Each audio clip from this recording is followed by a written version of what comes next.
설교 제목이 무엇이었는지 기억이 나십니까? 앞에는 제가 알려드리겠습니다. 묵상 두 번째로 뭐였죠? 요시야처럼.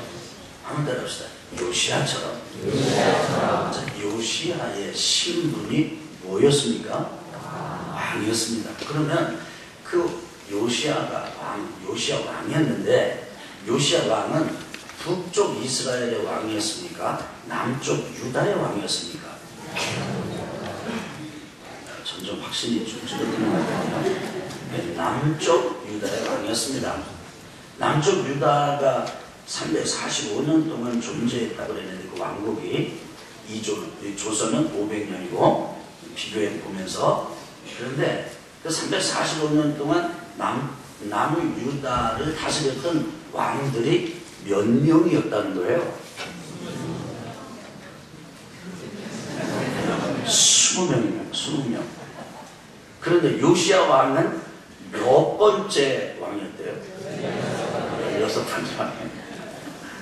그래서 제가 여쭙잖아요. 그러면 20명의 왕이 존재했던 그 345년간의 남유다 왕국이 존재하는 동안에 16번째 요시야 왕이 되었다라고 할 때, 이 요시야 왕이 나라가 기울 때 왕이었을까요? 아니면 국군이 강성해지고 막 치고 올라갈 때 왕이었을까요? 나라가 기울어갈 때였다고 했습니다. 그런데 그 요시야 왕이 기울어가는 남쪽 유다를 31년 동안 다스리면서, 몇 년 동안? 31년 동안 다스리면서 마지막 불꽃처럼 나라를 일으켜 세웠다. 그런데 그 원동력이 무엇이었냐 그러면 하나님의 말씀을 묵상했기 때문이었다. 말씀을 드렸습니다. 그 8살의 왕이 되었던 이 요시야 왕이 이제 한참 세월이 지난 다음에 그 성전에 있는 대제사장에게 명령을 내리는데, 무슨 명령을 내렸다고 그랬죠?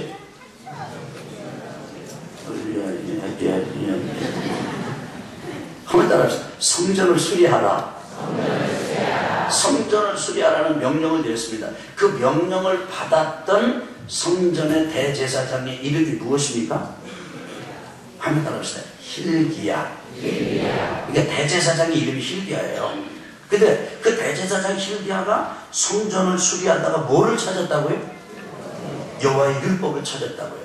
그래서 찾은 그 여호와의 율법을 이 요시야 왕의 비서관에 해당되는 서기관 사반에게 전달했고, 사반은 그 율법을 받아가지고 본인이 읽고 요시야 왕에게 읽어 주었더니, 요시야 왕이 그 여호와의 율법의 말씀을 듣고 옷을 찢고 했다.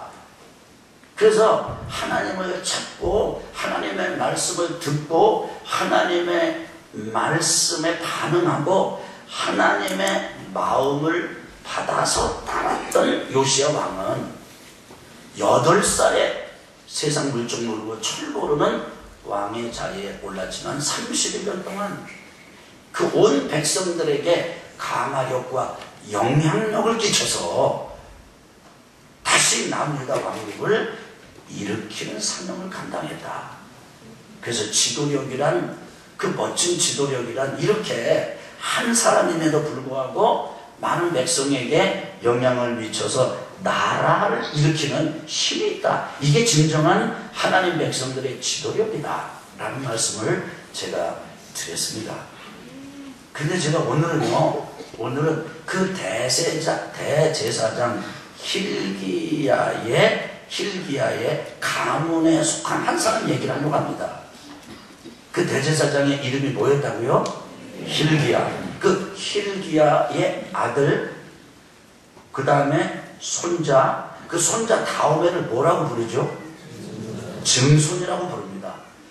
그 대제사장 hil기야의 증손자가 누구냐면 1절에 나와 있습니다. 에스라 7장 1절 한번 봅시다. 에스라 7장 1절. 자, 우리 같이 한번 읽어보는 거예요. 자, 시작. 이 후에 바사왕 아닥사스다가 왕 위에 있을 때에 에스라라 하는 자가 있으니라. 그는 스라야의 아들이요 아사랴의 손자요 hil기야의 증손이요. 우리가 hil기야의 증손자가 누구라는 거예요? 에스라라는. 따라합시다. 에스라. 한번 세게 에스라. 그래서 들어보실래요? 오늘 말씀의 제목은 묵상 3. 따라합시다. 에스라처럼. 우리 한 번만 더 시작.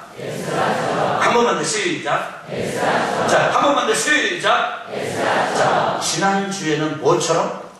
요시야처럼. 그 다음에 이번에는 누구처럼? 에스라처럼. 따라합시다. 요시야처럼, 에스라처럼.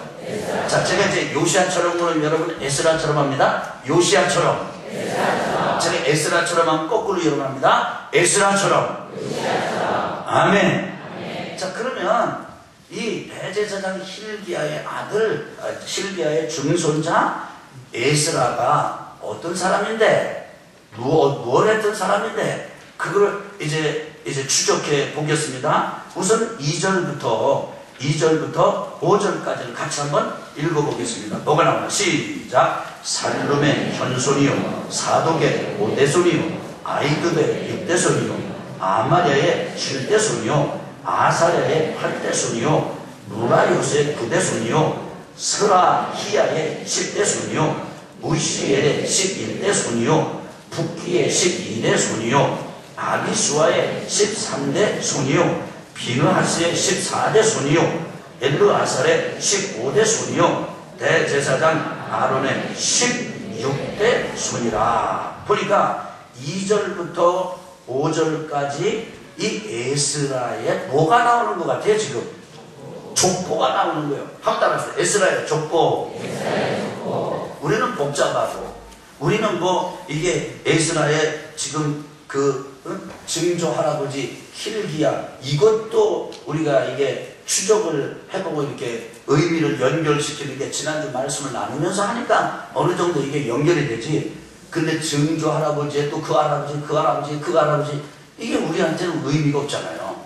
그러나 에스라에게는 의미가 있었을 거예요. 제가 어릴 때였습니다. 어느 날 저희 아버님이 이제 밤중에 이렇게 들어오셨는데 술이 얼큰하게 들어오셨어요. 들어보는데 얼큰하게 들어오셨. 그때 저희 아버님이었습니다. 안 믿으셨어요. 저도 안 믿었어요. 보니까 이 보따리에다가 뭘 하나 무겁게 들고 그걸 가지고 들어오시더니 얘들아 모여라. 그래서 다 우리를 깨워서 모으시고 오늘은 정말 기쁜 날이다. 우리 집안에 경사가 있는 날이다. 그래서 전 그게 뭘 먹는 건지 그러면서 막 이렇게 풀어놓으시는데 보니까 껍데기가 두꺼운 책이에요. 보니까 족보요, 족보. 그래서 그 집안 뭐 이렇게 여러분 다 아시잖아요. 족보에 돈 얼마씩 내고 해가지고 책 그 사가지고 오신다. 그러면서 너희들의 이름을 족보에 다 올렸다는 거예요. 참 이게 얼마나 영광스러운 날이냐. 막 음성 영광스러운 날이냐.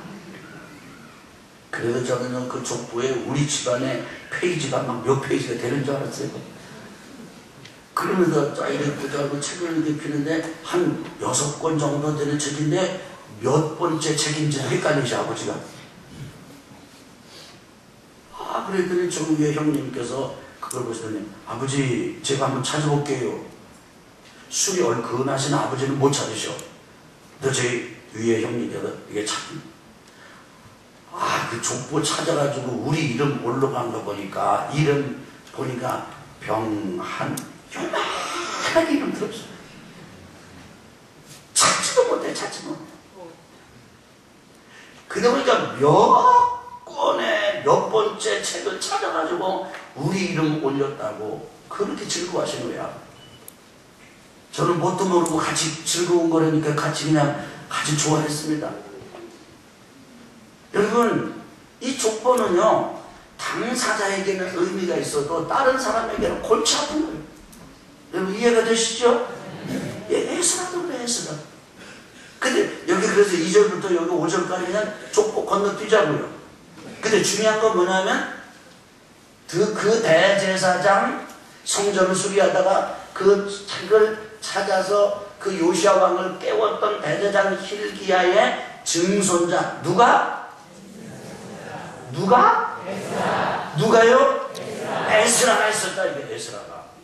아멘. 그 에스라가, 자, 6절입니다. 6절. 뭐라나? 6절. 시작. 이 에스라가 바벨론에서 올라왔으니 그는 이스라엘의 하나님 여호와께서 주신 모세의 율법에 익숙한 학자로서 그의 하나님 여호와의 도우심을 입음으로 왕에게 구하는 것은 다 받는 자이더니. 여러분 6절의 초반부에 보니까 이 에스라가, 이 족보에 이런 계열에 있는 이 에스라, 따라합시다. 이 에스라가 바벨론에서 올라왔으니.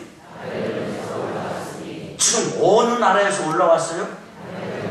그 올라왔다고 그런 거 보니까 여러분, 제국은 바벨론 제국이 훨씬 크고요, 증조 할아버지는 남쪽 유다 요시야 왕 때 성전 대제사장이었다고 했잖아요. 그때 증조 할아버지 때는 남유다 왕국이 살아있었습니다. 그런데 대제사장 hil기야의 아들 손자 때 넘어가면서 남쪽 유다가 망해버린 거예요. 그리고 이 예스라 같은 경우는 아예 여기 바벨론 포로지에서 태어난 겁니다. 그러니까 증조 할아버지 때 있던 왕국이 그 증손자 때 이래가지고는 아예 망한 겁니다. 그 바벨론에서 이 에스라가 예루살렘으로 올라온 겁니다.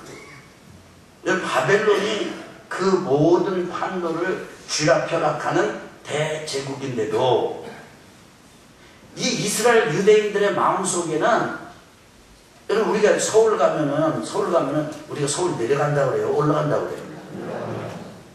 내려가거나 올라가거나 상관없어요? 그 올라간다고 그러잖아요. 그 왜 그래요? 무엇을 중심으로 해서? 서울을 중심으로 해서. 제가 아는 어떤 분들은요, 서울을 떠나면은 죽는 줄 알아요. 그래서 천안 아산에서 시골에서 왔대요. 아니 양촌리 뭐 손질이 이런 데서 와야지 시골이지. 어떻게 아산시에서 왔는데, 어떻게 온양리에서 왔는데 시골이라고 그래요? 생각의 기준점이 어디여서요? 서울이에요. 사실 정상적으로 보면은 바벨론에서 예루살렘 내려왔다고 해야 되는데, 이 유대인들의 이 의식 구조를 여러분과 제가 성경을 읽으면서 이렇게 느낄 수 있어야 됩니다. 그 바벨론 제국에서, 엄청난 제국에서 에스라가 예루살렘으로 올라왔다.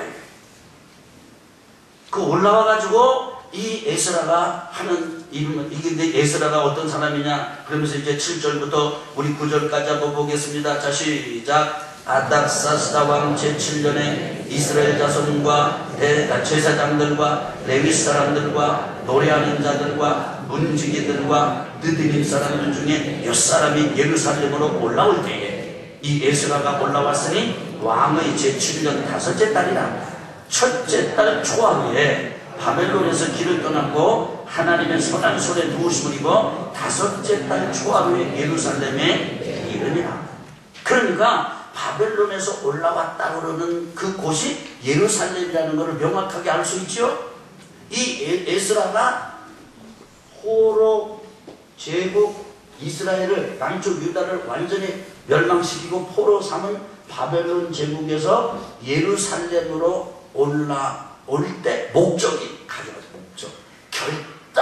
아주 결심을 하면서 올라왔는데, 무슨 결단과 무슨 결심이냐면은 10절입니다. 오늘 본문이에요. 자, 시작! 에스라가 여호와의 율법을 연구하여 준행하며 율례와 규례를 이스라엘에게 가르치기로 결심하였었더라. 보니까 에스라가 결심을 했는데 3가지 결심을 했어요. 몇 가지 결심을 했어요? 3가지. 첫째는 무슨 결심을 했냐면, 뭐를 연구한다? 예, 율법을 연구한다. 그냥 쉽게 말하면 성경을 연구한다. 여러분, 성경을 연구한다는 의미는 내용을 이해하고 바르게 해석하기를 결단했다, 그런 뜻입니다. 이 작업은 단순한 지식 추구가 아니고 정보를 파악하는 거에 머무르는 게 아니라 하나님의 말씀, 여호와의 율법을, 자 보세요, 저를 보세요. 읽고 바르게 이해하고 의미를 캐내서 그 율법, 하나님의 말씀을 영혼의 거울로 삼아. 무슨 거울을 삼아요? 영혼의 거울을 삼아가지고 자기를 그 말씀에 비춰봐서 자기를 자꾸 성찰해가고 하나님의 말씀을 그렇게 자기 온 지식만이 아니라 이성만이 아니라 가슴으로 중심으로 온 마음을 다해서 받아들이기로 결심했다. 아멘. 두 번째 결심을 했는데 그게 뭐라고 했냐면 연구하고 그렇게 받아들이는 것으로만 끝나는 게 아니라 따라합시다. 준행하며. 이 준행한다는 말은요, 지킨다 이거예요. 지켜본다 이거예요. 내가 한번 그대로 살아본다 이거예요. 하나님의 말씀을 내가 해서 나에게 적용시켜 본다 이거예요. 내가 그 말씀의 길을 걸어본다 이거예요.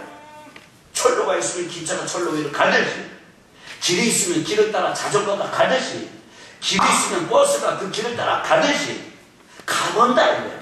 말씀대로 한번 가본다 이거예요. 근데 딴 사람 보고 가라 이게 아니라 내가 먼저 가본다 이거예요. 우리 이해가 되시면 아멘 합시다.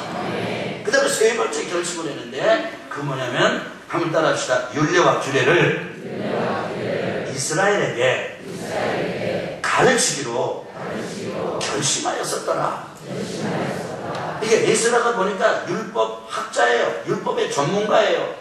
보니까 이것은 참 이 증조 할아버지 대제사장 hil기야 때로부터 어떤 영성이 이렇게 흘러온 것 같아요.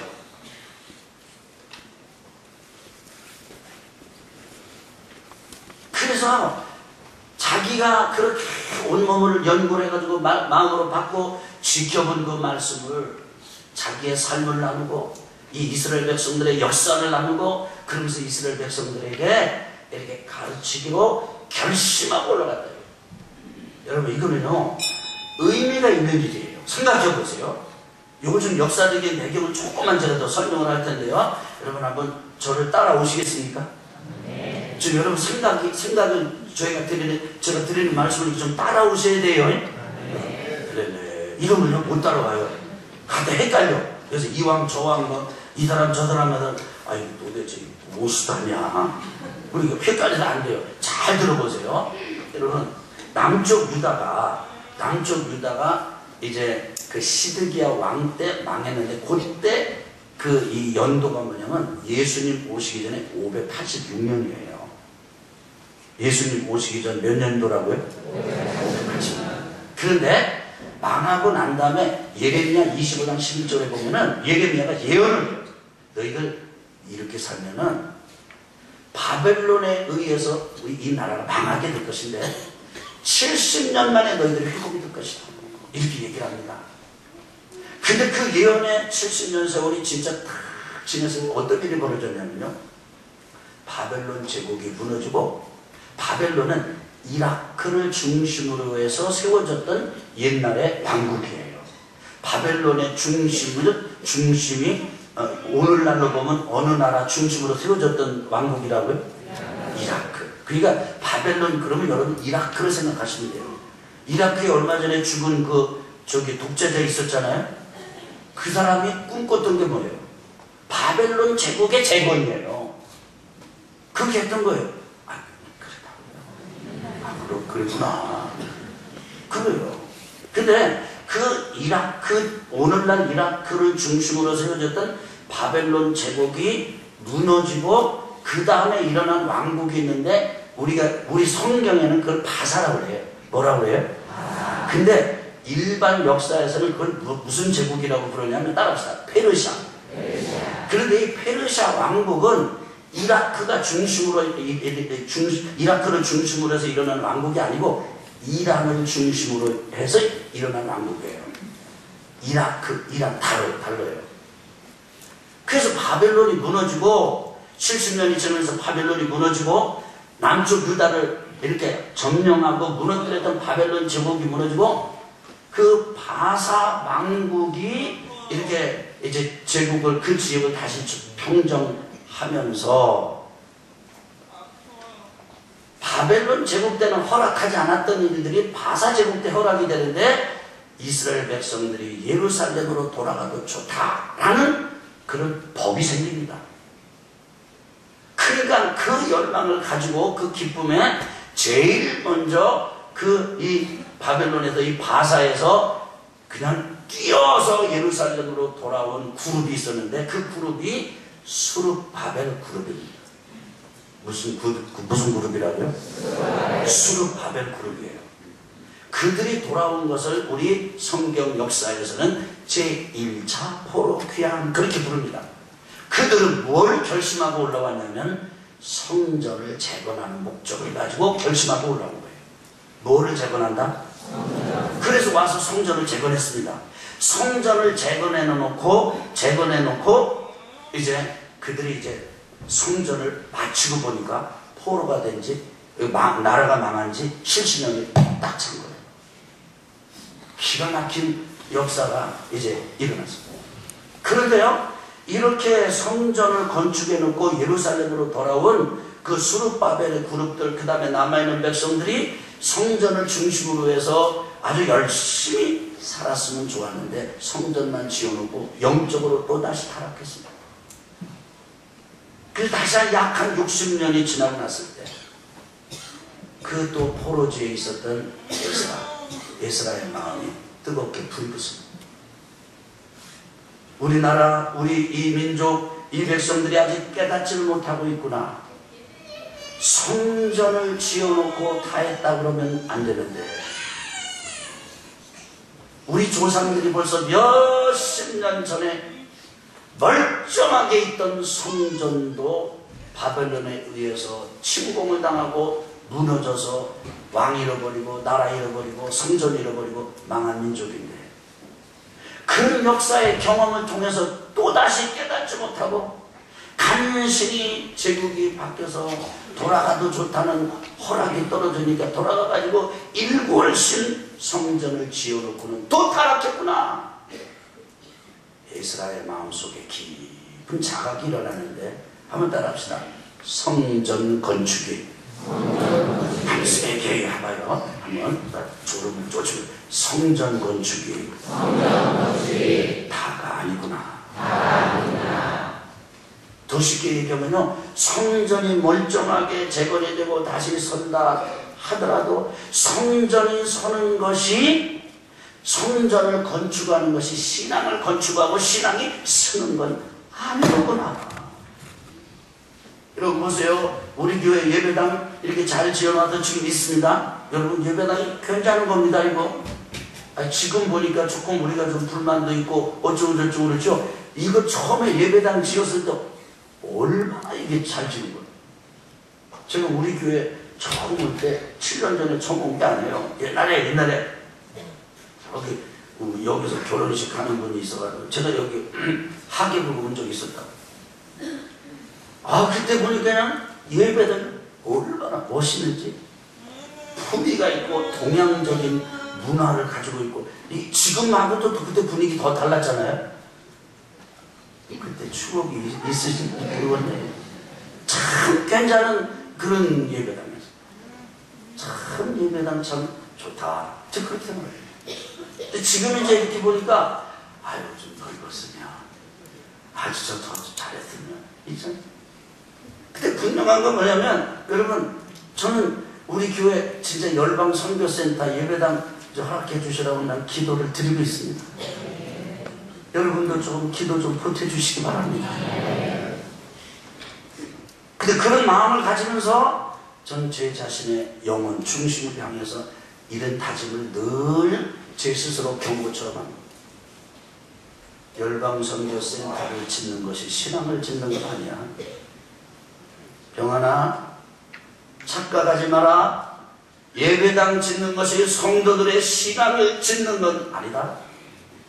이렇게 예배당에 멀쩡하게 서 있다고 그 예배당 안에는 교인들의 신앙도 서 있다고 생각하지 마라. 근데 사람은요 눈에 보이는 것을 중하게 보는 성향이 있기 때문에 많이 모이고 번듯한 예배당이 있고 세련된 예식이 진행이 되고 참 이렇게 되면요 거기에 뭐가 있는 건 줄 알아요. 그런데 에스라가 깨달은 거예요. 그 무너진 성전을 다시 재건해 놓고 거기다가 다시 하더라도 성전을 재건하고 세우는 것이 신앙을 세우고 정신을 세우는 건 하늘로구나. 그래서 두 번째 바벨론에서 그 포로지에서 예루살렘으로 올라가면서 결단하는데, 이번에는 예배당 성전을 짓기를 결단하는 게 아니라 하나님의 말씀을 연구하자. 그리고 하나님의 말씀을 내가 지키자. 그리고 하나님의 말씀을 내가 가르쳐야 되겠다. 이런 결심을 하고 에스라가 예루살렘에 올라오게 됩니다. 그리고 에스라가 그 일을 계속합니다. 그런데 에스라가 얼마나 또 강력했든지 온 백성들이 수문화 광장에 모여가지고 하나님의 말씀을 이제 강대상을 펼쳐놓고 읽는데, 그냥 한 사람 말로 안 되니까 사람들을 쭉 펼쳐서 옆에 놓고, 우리식으로 말하면 여기 예를 들어서 에스라가 여호와의 율법을 연구하여 준행하며 윤리와 규례를 이스라엘에게 가르치기를 결심하였더라, 이렇게 하면요 옆에 사람이 또 따라서 읽고 그래가지고 이런 게 없었으니까 그때. 그래서 사람 목소리를 전할 때 사람이 쭉 서가지고 이렇게 해서 그 부흥을 다시 에스라가 일으킵니다. 12년 뒤에 느헤미야가 돌아와서 예루살렘 성벽을 재건하면서 성전 재건, 그리고 신앙 재건, 성벽 재건, 회복의 드라마를 이루어가는 중요한 역할을 했던 사람이 에스라입니다. 여러분, 저는 여러분에게 이 시간에 목회자의 중심을 가지고 저는 여러분에게 도전합니다. 여러분에게 권고합니다. 그리고 여러분에게 호소합니다. 예배당에 서 있기 때문에 내 신앙도 서 있는 줄로 착각하지 마십시다. 내가 성경을 들고 다니기 때문에 내가 내 신앙에 서 있다고 착각하지 맙시다. 여러분, 우리가요 옛날에 가만히 깔아놓고 천막 쳐놓고 그 다음에 건물 임대해서 예배를 드리면서 그때 소원이, 우리 신앙의 선배들의 소원이 뭐였겠습니까? 아유, 좀 여름이면 이게 뜨거운 열기 좀 피하고, 겨울이면 냉기 피하고, 우리 좀 오붓하게 예배 드릴 수 있는 공간이 있었으면 좋았겠다, 땅이 있으면 좋았겠다. 그래가지고 기도했습니다. 그 기도 하나님 들으셔가지고 오늘날 각기 형편과 처지에 맞게 땅도 하나님이 주셨고 건물도 이렇게 주셨습니다. 그리고 성도들도 점점점 들어져. 저는 우리 교회가 더욱 가득 차게 될 줄로 저는 믿습니다. 아멘. 그러면서 여러분과 제가 100% 그렇다고는 할 수는 없지만, 그러나 일부 안 그렇다고 부정할 수 없는 한 가지 사실이 있는데, 외형을 세워가면서 그것이 내 신앙의 선줄로 착각했어요. 혼동을 했어요. 나는 나이가 많아가지고 나 성경 잘 읽을 수가 없어. 나는 가방끈이 짧고 난 배운 게 부족해서 성경을 읽어보면 나는 어려워서 나는 제대로 공부할 수가 없어. 나는 성경을 읽으면 무조건 잠이 와. 나는 눈이 안 보여. 나는 귀가 어두워. 그리고 난 잘 깨닫지를 못해. 그리고 난 복잡한 건 싫어. 여러분과 저에게 하나님의 말씀이 최고로 있는데, 저와 같은 목회자가 여러분에게 설명도 해주고,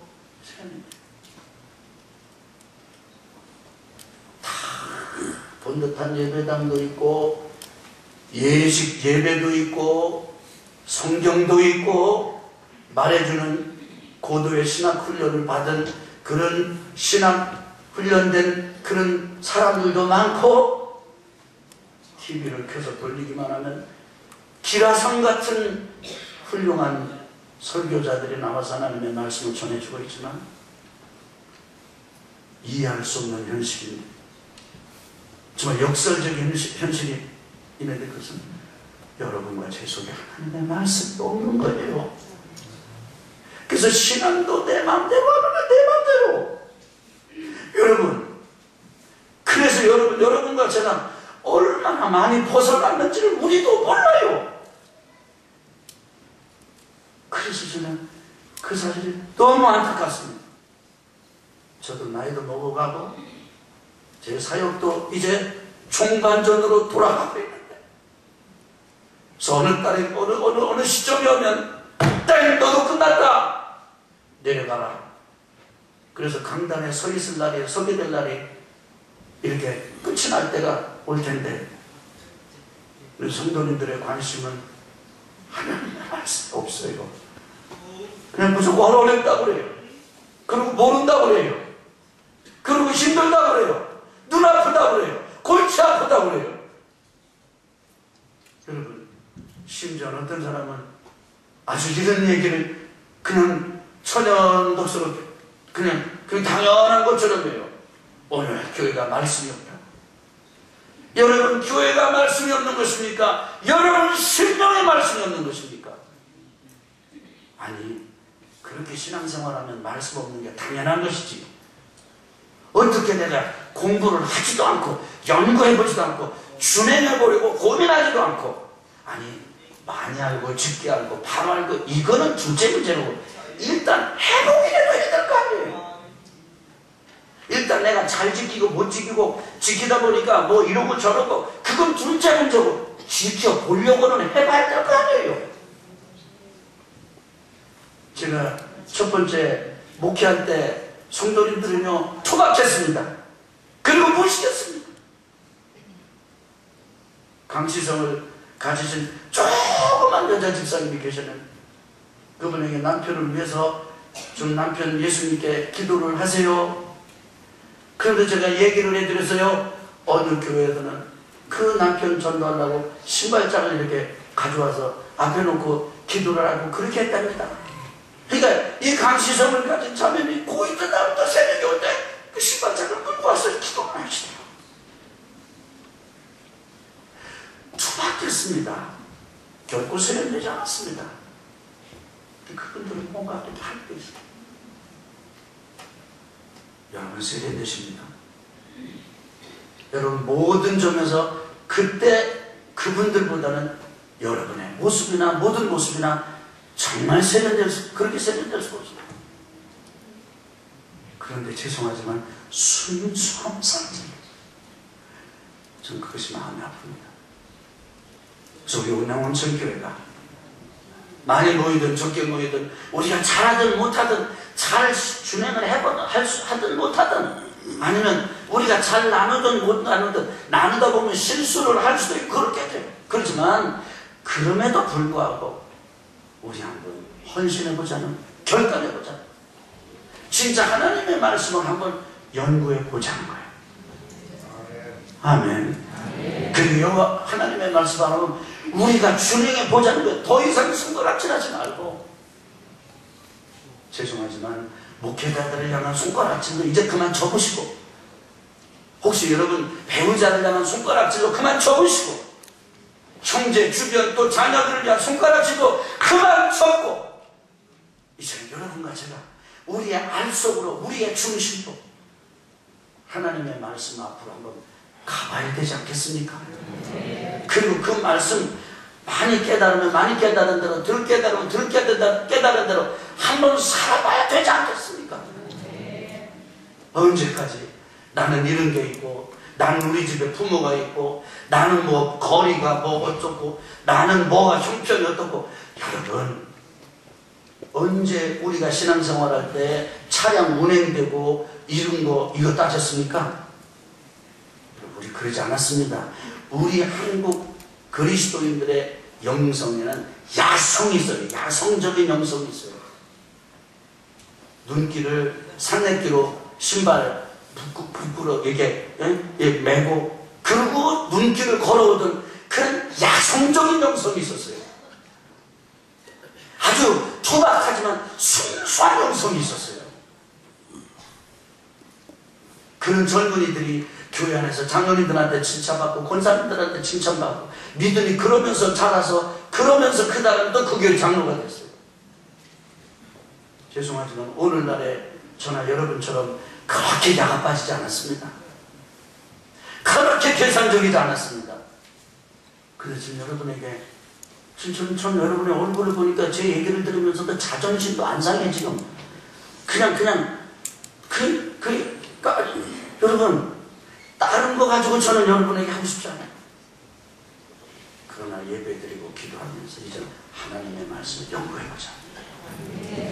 하나님의 말씀을 지켜보자고요. 그리고 하나님의 말씀을 우리가 괜히 연구도 안 하고 내가 해보지도 않고 위선적으로 알지도 못하는 걸 하는 게 아니라 내가 해보고 내가 이렇더라, 내 삶으로 살아보니까 나 이럴 때는 성공했다. 죄송합니다. 시간이 좀 지났지만 한 가지 말씀을 제가 더 드립니다. 제가 전 목회했던 그 지방에 두 번째 큰 교회가 있었습니다. 한 번은 그 집회를 갔는데 거기에 여러분이 둥실둥실 나가서 춤을 추시는데 보니까 그 교회 장로님이시래요. 그 장로님도 감치성을 가지신 장로님이셨어요. 근데 저 뒤에도 그냥 저는 누가 안내하러 나오는 줄 알았어요. 근데 그 집회하는데 앞에 이렇게 나오더니 이 춤을 추면 나오시고 그 다음 앞에 가서 장로님이 춤을 추면서 그러면서 자기의 죄를 고백하는 거예요. 그 장로님이 그 지역에서 영환을 하시는 분이셨어요. 그 내가 하나님 앞에 이렇게 불충했노라. 깜짝 놀랐어요. 그 젊으신 장로님이. 그 아주 이렇게 경건하고 점잖으신 장로님. 그래 한 번도 그걸 나무라는 분이 없어요. 좀 이다 보니까 여기서 그렇죠. 예배 마치고는 그 장로님에게 가서 장로님 힘내세요. 장로님 오늘 제가 은혜 받았어요. 저도 회개했어요. 교회 분위기가 그랬어요. 지금처럼 그렇게 나는 실제로 그렇지 않으면서도 그렇게 공격적이고 그렇게 위선적인 그러지 않았어요.